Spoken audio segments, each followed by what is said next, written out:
The Trek Geeks Podcast Network is proud to have Fansets as its presenting sponsor.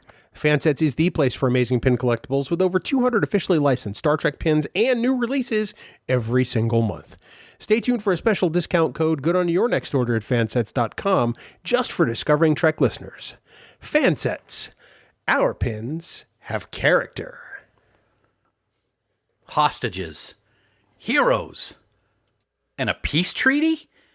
Season 3 of Star Trek Discovery continues to take us literally where no Star Trek show has gone before. Last week, Discovery headed to the Verubin Nebula to rescue the lone survivor of that Kelpian ship, and then got commandeered by the Emerald Chain. And this week, what'll happen when Michael goes all John McClain against Osyrra and her band of regulators? Well, let's find out. Welcome aboard, everyone. My name is Dan Davidson, and we are Discovering Trek.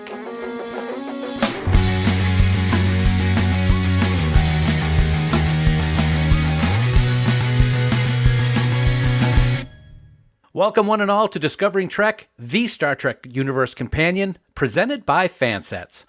Last week we saw the human side of Saru literally as he, Culber, and Burnham looked for the lone survivor, and while on the planet the Discovery was taken over by Osyrra and the Emerald Chain and spore jumped towards Federation headquarters. This week Burnham and Book have a plan to take back the ship while Osyrra has plans of her own, which she brings to Admiral Vance. As always, this is the premier podcast for the most in-depth discussion and analysis about the latest episode of Star Trek Discovery entitled There Is a Tide, and this penultimate episode of Season 3 is setting up for what is sure to be an epic season finale. And here to help me break down all the amazing things that happen in this episode is the one person that I would trust to be my negotiator in peace talks. But listening to Admiral Vance talk about where their replicated apples come from makes me wonder if I'll ever go back to his house for dinner again. As always, he is my very special friend, my brother in Trek, and my amazing number one. He is Bill Smith, and Bill, bon appetit, buddy. Yummy. That apple tastes a little bit nutty, doesn't it? Sorry. I couldn't pass it up. Couldn't pass it out either. Okay. You know, I got to get this out of the way now, because so in the Patreon section before this recorded episode, we were talking about Michael McDonald, and every time I hear you mention the regulators, all I can think of is Warren G.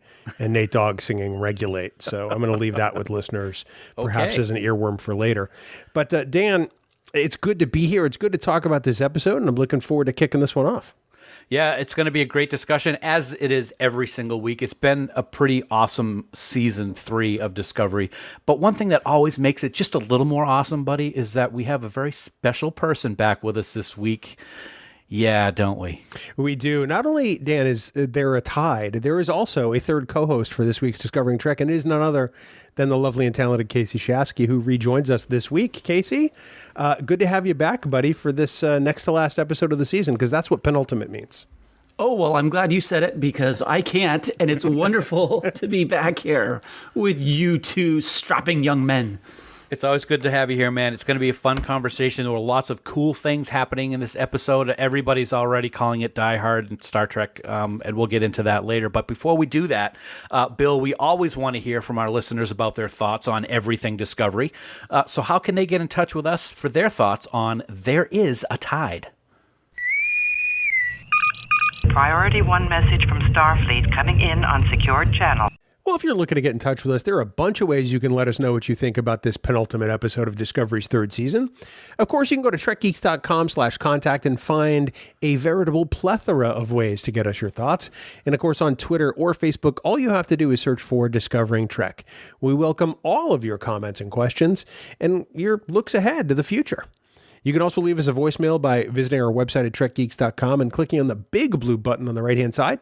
Please remember, though, that any comments you leave us might be used in a future episode of the aforementioned Discovering Trek. Daniel. Very interesting. Thank you, Bill. Blank alert. Blank alert. From here on in, this episode of Discovering Trek contains spoilers. So if you haven't watched episode 12 of Star Trek Discovery Season 3, stop listening right now. Head on over to CBS All Access or wherever you watch Discovery. Watch the latest episode, then head back on over to Discovering Trek. Failure to do that puts you at risk to find out plot developments and character details for There Is a Tide.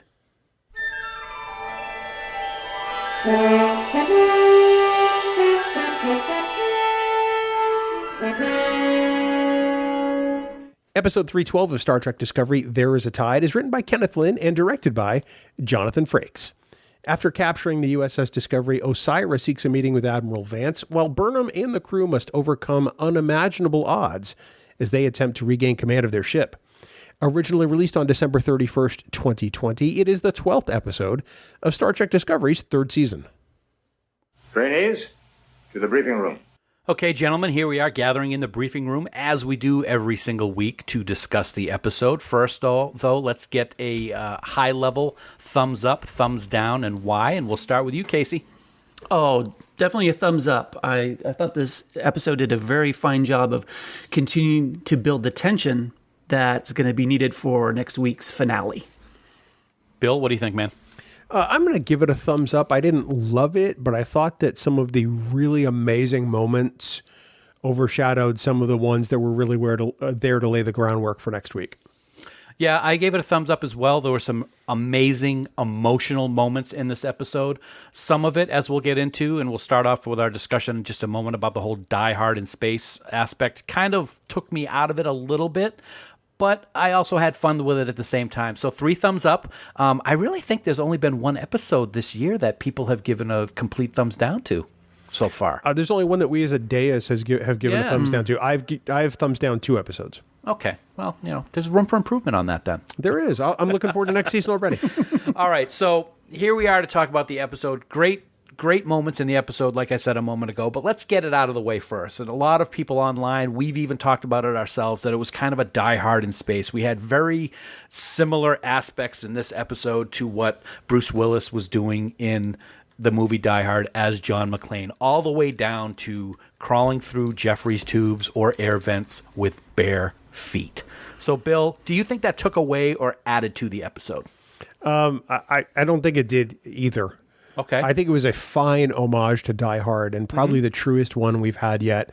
We have had dozens of episodes in 800 episodes of Star Trek. By the way, this being the 800th produced episode of Star Trek. Pretty cool. Where the ship has been taken over and the crew has had to retake command. Starship Mine, or the Next Generation, has largely been called Die Hard in Space for 30 years, because it is. Patrick Stewart's Jean-Luc Picard does much the same thing in evading his captors. So the fact that this one is such a blatant homage to Die Hard just makes my little heart happy, because I thought that Frakes nailed it right down to Michael Burnham being barefoot at one point. I thought it was beautiful. It was actually something that I laughed out loud at when it happened, because I had already heard about the references to Die Hard in it and the crawling around in Jeffrey's tube, but I did not know about the barefoot scene. And so when her boots fell off, I just laughed out loud. I thought that was pretty funny. Casey, what do you think? It was. If you love Die Hard, I think you would love this. And it was a nice, like you're saying, a nice little tweak and change to throw in there and see a different side of Burnham's personality. I mean, it's like, I'm expecting her to say "Yippee-ki-yay, mother phaser." I mean, something like that. And it was just, I dug it. Come on. Die Hard, one of the best Christmas movies ever, by the way. Ever. Absolutely. Yeah. Is one of my favorites. I loved it. I don't think it took away anything. I don't think it added anything. But, Bill, I did like what you said, that it was a great homage to a great film. So I can definitely agree with you there. One of the things that I did like it, the whole aspect of the Die Hard in space is in this episode, for me, Zareh coming back was kind of the Hans Gruber of the episode. And I said all the way back in week 2 when we were talking about the episode that he was in, they should have killed him. I said to my wife, he's coming back and it's not going to be pleasant when he comes back. And sure enough, here he is causing a whole lot of trouble, Bill. He is, but I still don't think that Zareh is enough of a weighty villain to be the Hans Gruber type. Hans Gruber was the mastermind. Hans Gruber was, the guy working everything behind the scenes, and he was the master of the entire plan. That's not Zareh. I Zareh totally is a bit of a paper tiger, and I still don't like this character. My take on him being like Hans Gruber was he was the guy talking into the walkie-talkie to Michael, sort of like what Hans was doing to McClain. He was, giving them. He was sending out the messages. No, definitely. Alan Rickman's performance as Hans Gruber, hands down, is way better. Zareh is not a strong character. No. But I did like what he did in this episode, kind of being that antagonist to Michael as she was going around the Jeffries tubes. Dan, Booby, I'm your white knight. No, I agree with that. I mean, it couldn't, although I do think Osyrra would have been better. Osyrra was otherwise occupied with Admiral Vance. Mm-hmm. So it couldn't have been Osyrra, as much as I think that would have made more sense, honestly. Kasey, what do you think? You agree? Yeah, absolutely. He's still too thin of a character where I just go, I'm not intimidated by you. Yeah. And I mean, more what I want to know is, how did his blackened hand all of a sudden get that glove for the rest of the episode? And I was like, okay, he's not Hans Gruber. He's not that smart. He's like henchman number 4. Oh, all the way down to number 4. He's the guy sitting in the chair with the shirt that says, "Now I have a gun, ho, ho, ho." The dead guy. Yeah. Yes. I think he'll be dead next week. I'm just going to say that right now. It's not part of my long-range scan at all. Okay, so we get that part out. Let's talk about what I thought was the most amazing moment or reveal in this episode that I got to give credit to everybody involved in Star Trek Discovery. This didn't get leaked that I saw anywhere online, and that is the return of the one and only Ken Mitchell to Star Trek Discovery. What a great, great moment for him to show up. Great character, conflict. I thought it was just brilliant. Kasey, what do you think? I think that was something that was incredibly well done. Earlier this year, like I heard rumors and stuff that they were saying, there was a certain guest actor that had come on that they needed to rearrange schedules around a little bit for. And wasn't, wanting to do or able to do 12, 13, 14-hour days. And so I kept wondering, and when we hit Guardian of Forever, I'm like, oh, maybe are we getting a particular person, a guy or a gal on that? And to see him basically crush another role was just like, this guy's money. He's money in the bank. He is, absolutely. And people have asked online, and I haven't actually had a chance to look it up, does he now have the record of playing the most different characters on the same series? This is now, his 4th or 5th character that he's played, Bill, in Discovery? And as Aurelio, he nailed it. I think it's his 4th. He's played 3 Klingons and now this human. Yeah, this humanoid type person. I don't know if he holds the record because Vaughn Armstrong has been everywhere. Well, that's true. And done everything. So Jeff Combs may come in a close second. It's hard to say, but I had no idea Ken Mitchell was going to be in this episode. And, I'm watching the episode as I normally do, and we get to that scene in the engineering lab, and there he is, and literally tears filled my eyes because the producers and the writing team at Star Trek found a way to integrate him that not only made sense, but it made an incredible statement. And they gave his character incredible words, which I thought were fantastic. It totally spoke to Star Trek. And, we saw Ken Mitchell in Vegas the year before last, and what a great guy he was. It's good to know that his face is now immortalized in Star Trek, and beyond the Klingon faces he's had, because I think that not only did he deserve it, like you said, Dan, he knocked it out of the park.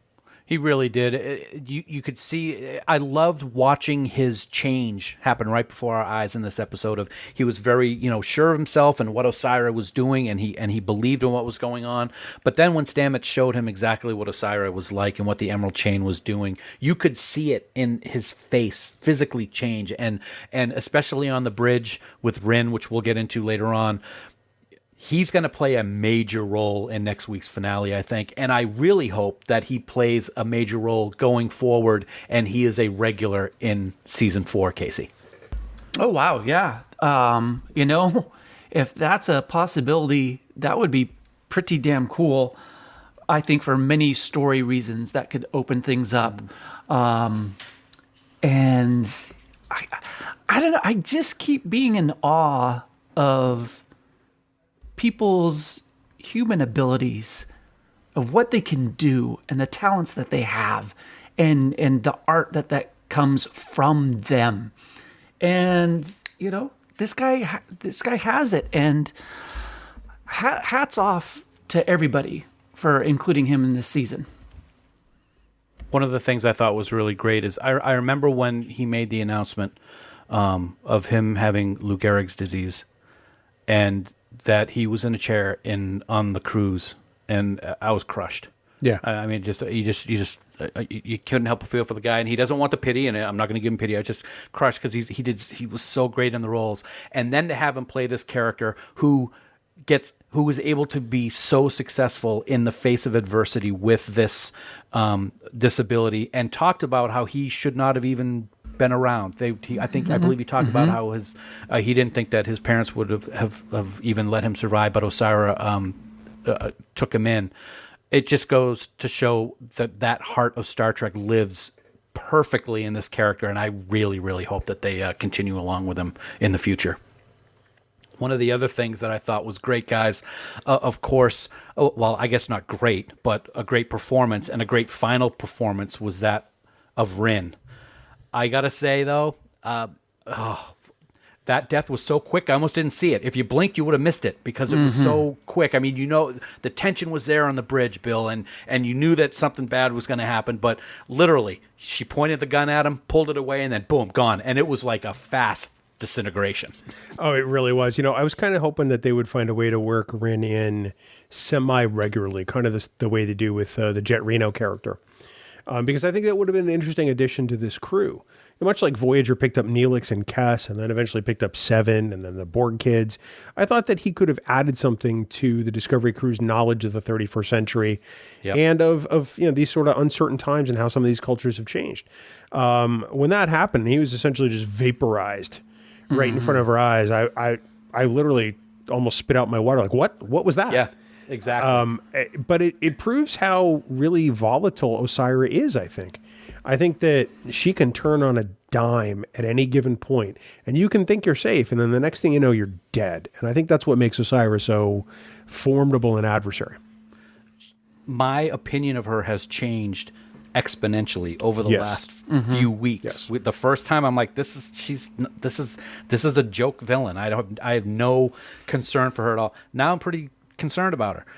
But one of the things I thought was interesting, Kasey, I want to get your take on it, was I found it interesting that gun vaporized him as well as it did, because in that episode where Zareh first appeared, in the bar episode as we call it, he's firing a weapon on that poor soul for several seconds before the hole burns in his chest, and then he's hitting Philippa with it, and she's just laughing it off. So obviously it's got different power settings, all the way from I'm going to mildly annoy you, Philippa Giorgio, to I'm going to vaporize you instantly, Rin. Yeah, I think it goes from beige toast setting to molten lava hot pocket setting, and just bang. I agree with Bill. I think that death had to be quick and brutal to give weight and to show everybody on the bridge, and someone who normally isn't on the bridge of any starship type of thing, of what she is actually. And of hey, you're going to see the sausage getting made, and it's not going to be pretty. It'll be interesting to see how things go with that character. We'll get into Osyrra in a few minutes, but one other thing I wanted to say about Rin, which I think both of you will agree with, Noah Averbach-Katz was phenomenal in this role. He has lived every Star Trek fan's dream, playing this role as a huge fan. Of course, Mary Wiseman's husband. How awesome did he do? I mean, he fell right into the role, and every time we saw him, he really contributed to the season. So I got to congratulate him for that.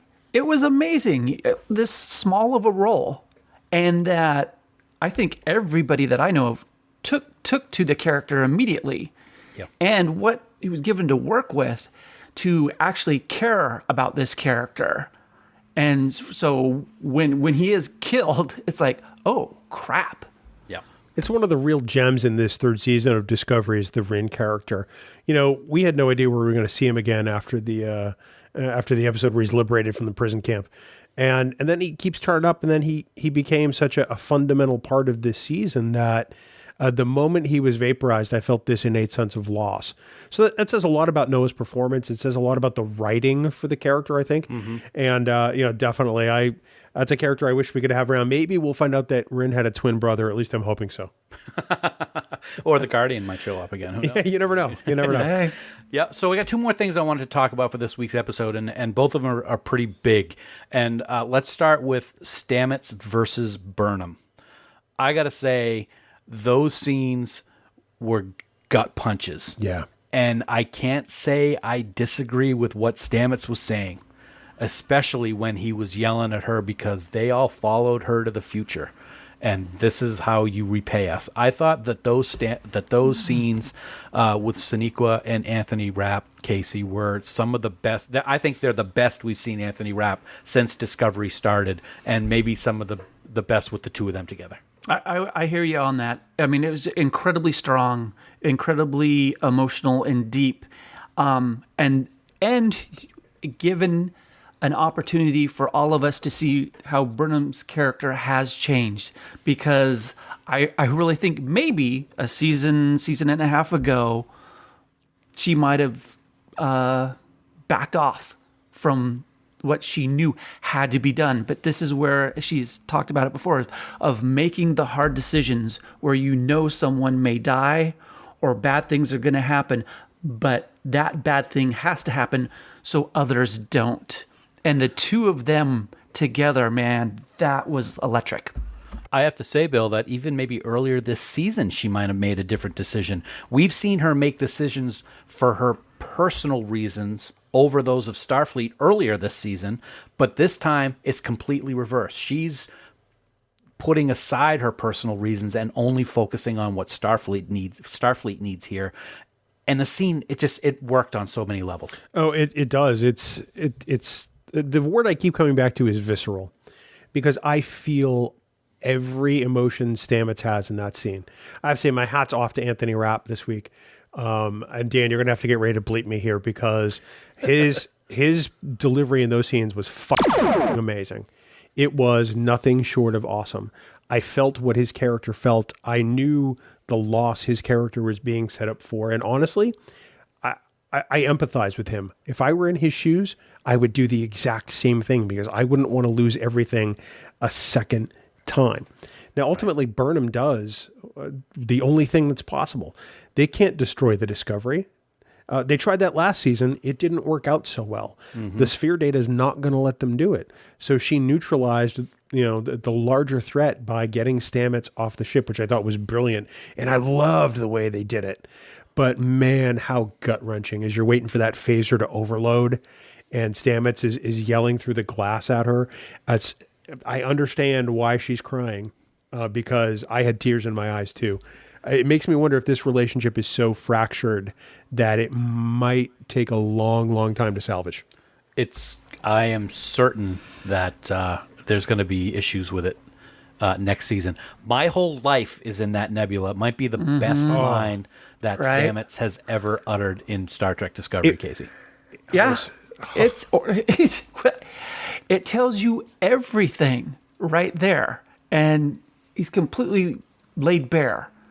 And she's Burnham's with him, but boy, that change where after he's ejected from the ship and she's kind of crying and then she steals herself.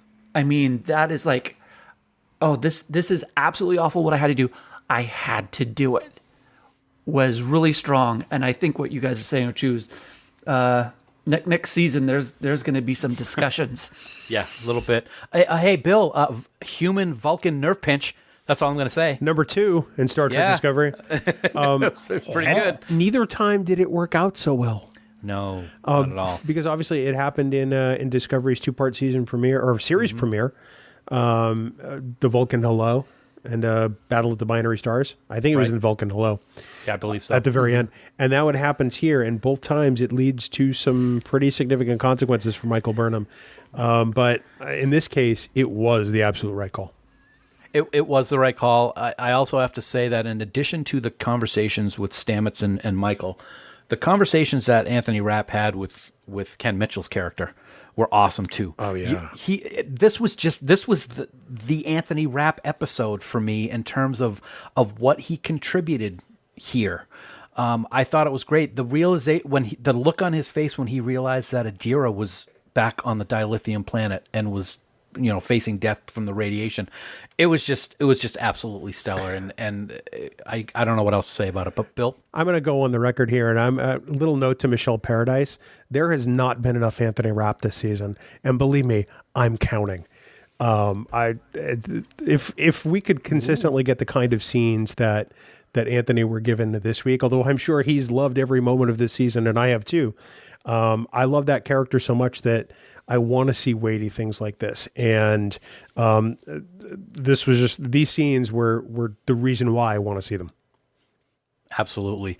And of course, one of the last things that I wanted to talk about for this week's episode was the meeting, finally, between Admiral Vance and Osyrra, and her surprise, I want to make peace with the Federation meeting.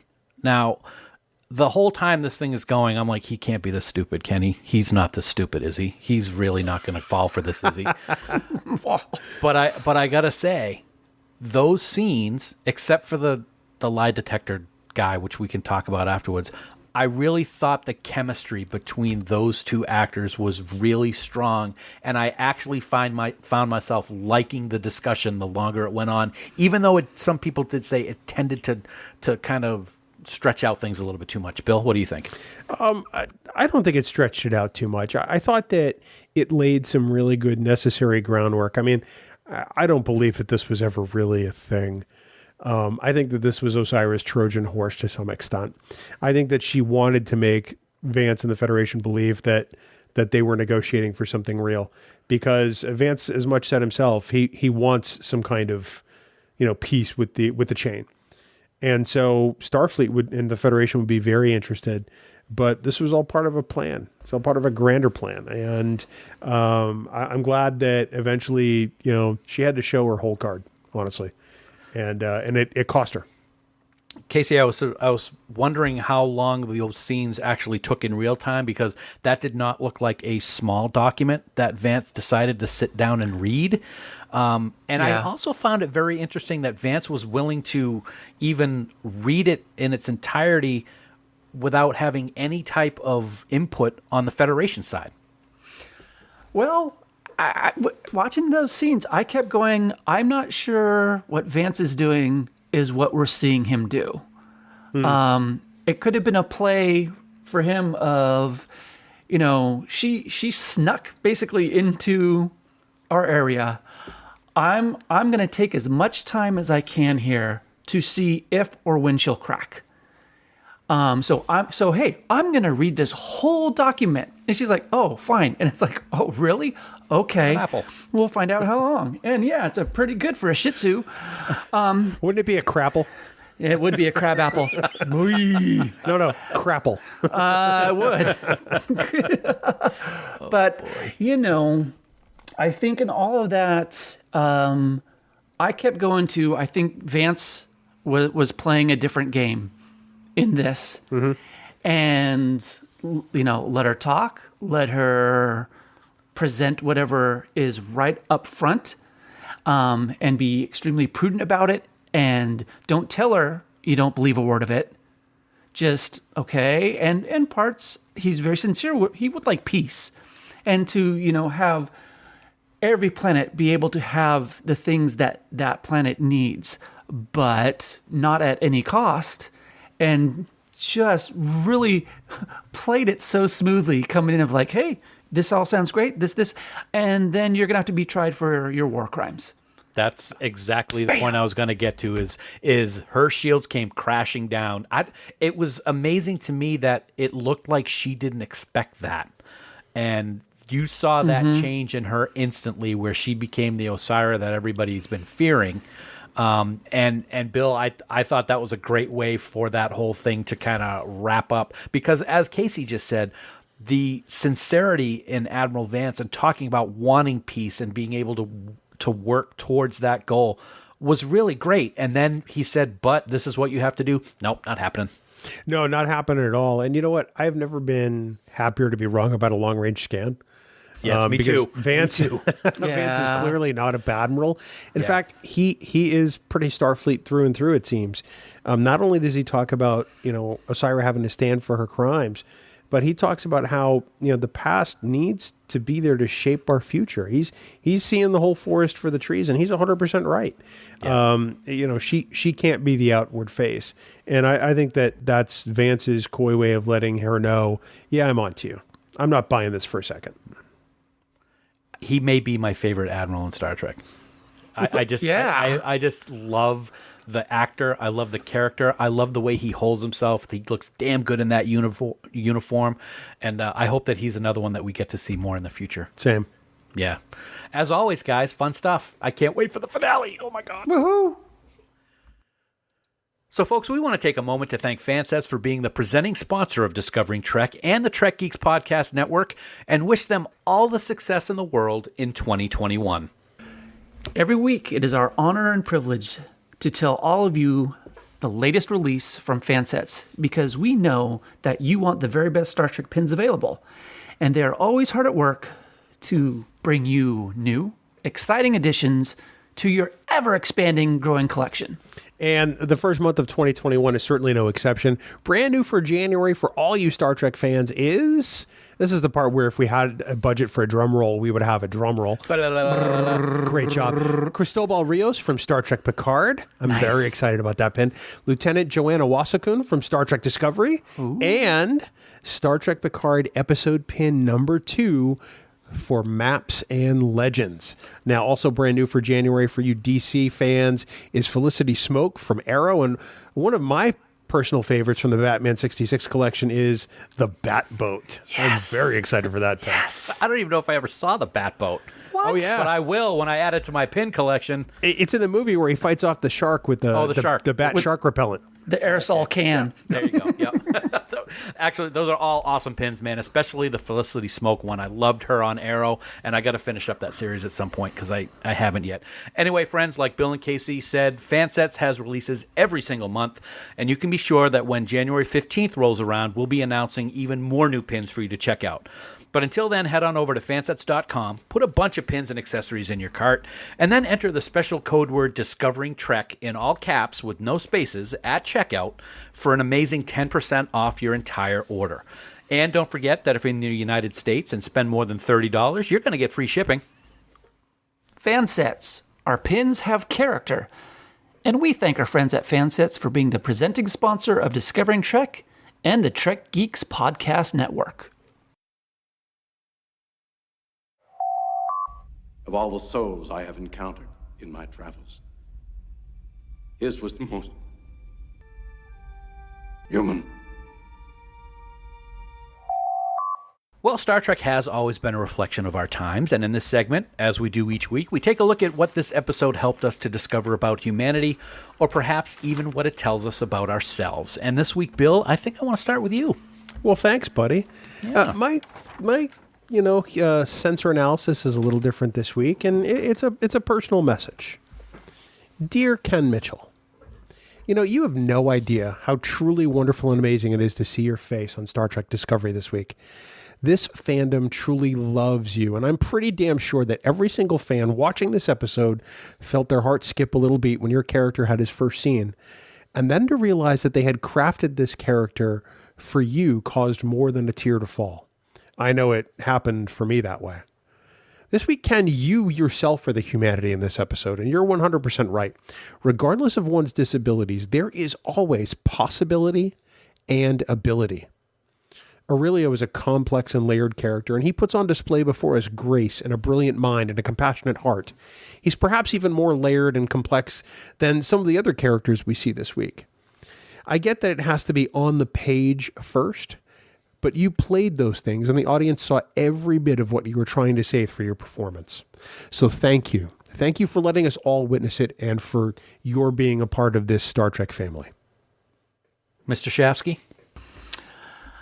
Opportunities. That's what came to me during this episode. Chances to be more than what we are at this particular moment. opportunities to give opportunities to others and see if they live up to their words with their actions, and if we live up to our words with our actions. Some take advantage of an opportunity in a way that benefits everyone, while others keep the advantage for themselves. Do we hunt for the entire tribe? Do we honor our elders? Do we think about who built our roads, gathered our crops, sewed our clothing? Do we take the opportunities that are right in front of us every day? In this episode, we saw characters have opportunities to show who they are, as painful or emotional or thought-inducing as those opportunities brought forth. What opportunity is looking at me in the mirror right now, and what am I going to do about it? Is it possible to put aside years and years of conflict to bring about a better good? We'd like to think so, but I have to wonder if it's all realistic. Our instincts say not to trust an enemy. There's always something up their sleeve, and it well could be a dagger ready to be plunged into your chest. But here we have Admiral Vance having a conversation with someone who's known for brutality and duplicitousness and hoping for peace. At first I thought he was just playing the game. But after he told Osyrra she needed to face justice for her crimes and things fell apart, you could see just how much he wanted to believe that she wanted peace. He wanted to be able to bring the Chain and the Federation together to end all the horrible things that the Chain was known for, like slavery and terrorizing pre-warp civilizations. Knowing it wouldn't happen, he practically begged Osyrra to give in and do what was right. And to me, Vance is a character that I've grown to respect and admire, and none more so than in this week's episode. Commendations, palm leaf of Axonar Peace Mission, Grand Kite Order of Tactics, Class of Excellence, Prenteris Ribbon of Commendation. Ladies and gentlemen, it's time for awards that mean nothing. Yeah! It's Starfleet Commendation time. Every week we like to give our thumbs up to those special performances, to give... I don't know, somebody came up with this idea of Starfleet Commendations, and we just go with it every week. So, Bill, what do you got for us, buddy? Well, I actually was only going to do one. And because I think it's pretty monumental, but I actually did manage to give 4 commendations this week. I know when we were supposed to pick 3, I picked 4. There you go. Breaker. First up, I have to say Kenneth Lynn, the writer of this episode, total Starfleet commendation for letting the bridge crew kick a little ass this week. I mean, it's good to see them more involved, and their escape from the Ready Room was just some great stuff. I thought that was a scene that worked extremely well. I can't wait to see how that gets resolved, hopefully next week, season finale and all. Next, I got to say Noah Averbach-Katz. I have loved seeing Rin develop over this season, and I'm really sorry to see that character meet a very untimely end. If we were still doing the Red Shirt roll call on this podcast, we would have poured one out for Rin this week. That's all. We'll do it anyway. I'm pouring one out right now, quite frankly. There you go. Of course, Anthony Rapp. I said it earlier. What a great set of scenes for Stamets this week, both with Aurelio and with Michael Burnham. But originally, I was going to give a single commendation this week to Ken Mitchell. Well deserved. I think that my message to Ken said it all, but it is just really, really great to see him back in Star Trek Discovery. Nice. I like all of those, even though you went over. I stuck to the rules, Bill, and I went with 3. Oh, congratulations. Yes. Wow. First one, I got to give a commendation to Oded Fair. I have, from the first time he showed up this season, I was so excited because I loved him and all the stuff I've seen him in. He is the epitome of Starfleet. The way he holds himself, the way that he holds Federation values, is really something that people watching Discovery can grab onto, and I think he's done a stellar job. I am, like you said earlier, Bill, I am so glad that your long-range scan about him being a Badmiral appears to not be at all true, because that would have been extremely disappointing for me. So I hope that we get to see more of him after next week's finale, because he's just fantastic. Also going to repeat what you said, Ken Mitchell. Just was amazing to see him back in Star Trek, and I love what the writers and the producers of the show did so that they could bring Ken back in a way that worked and wasn't just some silly way to get somebody back in the show. It really worked what they did, and his performance was absolutely stellar. And as I said earlier, this week's biggest commendation for me was Anthony Rapp. His performance was the best we have seen on Star Trek Discovery in the 3 seasons of the show. I love the character. I love the actor. And letting him let loose the way that he did in those final scenes with Burnham shows the depth of character that this character has, if that makes sense. So big thumbs up to Anthony Rapp. I can't wait to see him again at a convention so I can specifically thank him for such a wonderful performance for this specific episode. Kasey? Right on. Well, I give you a commendation for sticking with the 3 commendations, man. So there you go. Breaking the rules again. I give a commendation to the entire episode itself because it's hard to be the Jan Brady of episodes when you're working on a trilogy of a finale. I was intrigued by this episode. It kept me involved in everything. So a commendation for everybody working on that. Shanika Martin-Green, Noah Katz, Anthony Rapp, all 3 of them. I'm not going to go over anything for Anthony Rapp because you guys have done it so well. But, I mean, our lead, Shanika Martin-Green, our serial lead here, kicks ass in this episode emotionally, physically. You know, she gives a Kirk kick to the face, takes a literal knife to the leg, and a figurative knife to the heart. And we finally, get to see somebody actually purged from an airlock after countless threats of, toss them out of the airlock. Oh my gosh. Acrobat Cats. I keep going back to a character that I thought was going to be kind of hollow and throwaway, Zareh. And for me, that this guy is like, I care about this character, and there's an arc to what happens with him. And that, I guess I liked it so much because it was so surprising to me that this would happen. And boy, losing him, I hope there's a twin in the future with antennae intact. That's it for commendations this week. That's it. You had 4 too. You don't count. You count as 1. You're my gold star. Thank you. Long-range scan of planet complete. Well, every episode, we like to take a long, good look into the Bajoran orb of prophecy to try and determine what the future will hold for the crew of the Discovery. We only have 1 week left. Now, we're usually wrong, but every now and then we will get one right. So what is next for Discovery, guys, whether it's next week or next season? I guess let's find out. Kasey, what do you got?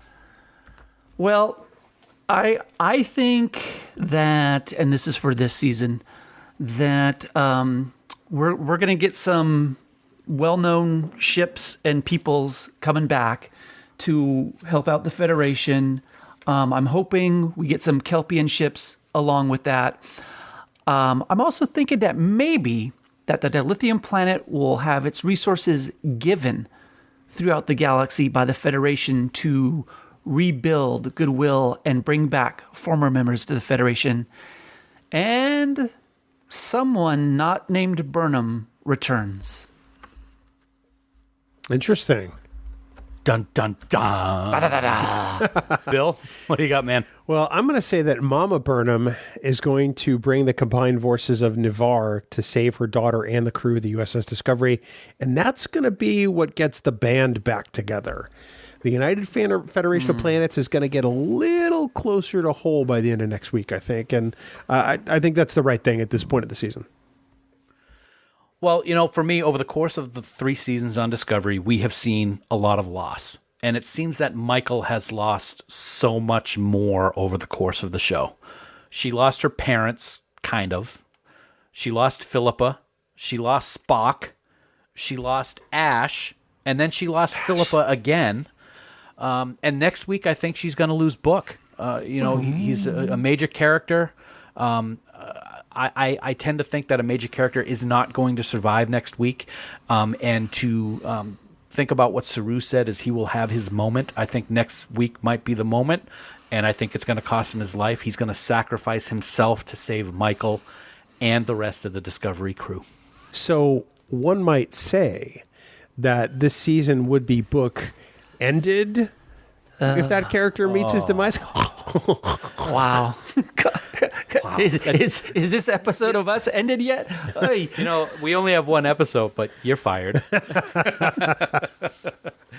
But Kasey, here's some great news. Bill might not be. No, Bill will be back here next week. You're going to be back next week also. What do we got going on next week, buddy? Oh my gosh. Next week, as the Emerald Chain tightens its grip and the mystery of the burn is finally solved, Burnham and the crew have one last chance to save themselves and the Federation. It's a full round table as Sarah, Dan, Bill, and I together to discuss what is sure to be an amazing Star Trek Discovery Season 3 season finale, That Hope Is You, Part 2. Until then, remember that you can subscribe to Discovering Trek by searching for us on Apple Podcasts, Spotify, Google Podcasts, or by heading to discoveringtrek.com. You know, if you enjoy what we're doing here on Discovering Trek and the Trek Geeks Podcast Network, we'd ask that you please consider supporting us on Patreon. As a subscriber, you can get access to the unedited recordings of episodes, as well as exclusive content and great subscriber rewards, like our annual supporters pins from our friends at Fansets and our exclusive Trek Geeks Podcast Network t-shirt, among other things. We would like to take a moment to recognize the following amazing producers of Discovering Trek, and we are so thankful for their support.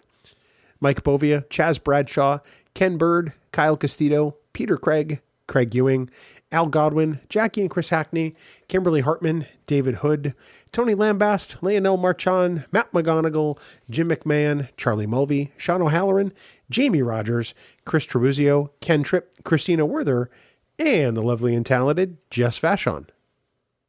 If you'd like to become a producer of Discovering Trek or even get access to the raw audio for Discovering Trek episodes, head on over to patreon.com/trekgeeks for all the details. So, Kasey, if anybody wants to send you a message on Twitter for breaking the rules for Starfleet commendations, where can they reach you, pal? That would be Kasey Shafsky. That's it, man. That's all. That's all. Or carrier pigeon, crow, raven. Those work as well. Right. Bill? Yeah. None of those work for me. I'm honestly amazed that Casey's Twitter handle isn't Sunshine Band. I'm just going to say that right off the bat. It was taken. On Twitter, I can be found at Trek Geek Bill. And of course, you can always find me lurking about our official Facebook group on the Book of Faces, Camp Kittimer, where we run pretty much the most positive Facebook group on the planet, Tim. Absolutely. No bashing, no gatekeeping. You can find me on Camp Kittimer all the time. I'm on Twitter at TrekGeekDan. Send us your messages. Send us what you thought of the episode. Tell us what you think about Bill and Kasey breaking the rules. They love it. They do love it. I'm sure they do. Yeah. Well, that's going to do it for us for this week in our discussion on episode 12. There is a tide. 23 straight weeks of new Star Trek is about to wrap up with next week's finale, and it looks like it's going to be an amazing ride. As always, we thank you so much for taking time out of your busy schedules to listen to us talk about this amazing new chapter in the Star Trek universe each and every week. We wouldn't be here without your support, and we thank you so very much. We'll be back next week to discuss That Hope Is You, Part 2, and we hope you'll join us. Until then, here are some words of wisdom from Philippa Georgiou. Sometimes the universe allows for the making of unexpected memories. And until next week, never stop discovering. Music for Discovering Trek is provided by 5 Year Mission. They're writing an original song for each episode of Star Trek. Hear more of their music at 5yearmission.net. Discovering Trek is a production of Coconut Media Works. Executive producers Bill Smith and Dan Davidson. For more great Star Trek discussion, discover the other shows of the Trek Geeks Podcast Network at trekgeeks.com or find us in Apple Podcasts, Spotify, or your favorite podcast app.